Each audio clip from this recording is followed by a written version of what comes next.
Welcome back to my YouTube channel. Hello আমার মিষ্টি বন্ধুটা, কেমন আছো তোমরা সবাই? আশা করি ভালো আছো।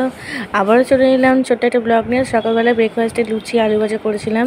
তো লুচি আলু ভাজা কমপ্লিট হয়ে যাওয়ার পরে দুপুরবেলা দেখো একটু ঝিঙে দিয়ে মাছের ঝোল। আমার ছেলে ঝিঙে দিয়ে মাছের ঝোল খেতে খুব পছন্দ করে। তো আজকে অন্য কোনো কিছু করছি না, আজকে ঝিঙে দিয়ে মাছের ঝোল রান্নাবান্না করে ওদিকে বিকেলবেলা একটুখানি বেরোনো ছিল, এক জায়গায় একটু ছবি তোলার ছিল। তো ফটো ফটো ফটো গ্যাপে ওখানে ছবি টবি তুললাম। ছবি টবি তুলে নিয়ে রান্নাবান্না করে নিয়ে বিকেলবেলা একটু বেরোলাম। বেরিয়ে ওদিকে আমাদের ওখানে একটা রেস্টুরেন্ট আছে চাকো কৃষ্ণনগরে, খুব নাম করা। ওখানে চা কফি থেকে শুরু করে সমস্ত কিছুই ওখানে রাখা যায়, পাওয়া যায়।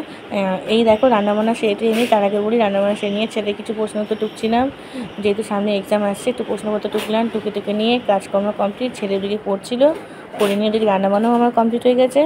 দুপুরবেলা খাওয়া দাওয়া হয়ে যাওয়ার পর কালকে কিছু রেসিপি ছিল, তরকারি মেশানো ছিল, চচ্চড়ি, ইলিশ মাছের ঝাল আর মাছের ডিমের বড়া বেঁচে গেছিলো, তো বেড়ে দেবো। তো তাই দুপুরবেলা হয়ে গেছিলো। তো ওদিকে বিকেলে দেখো রেডি হয়ে গেছি।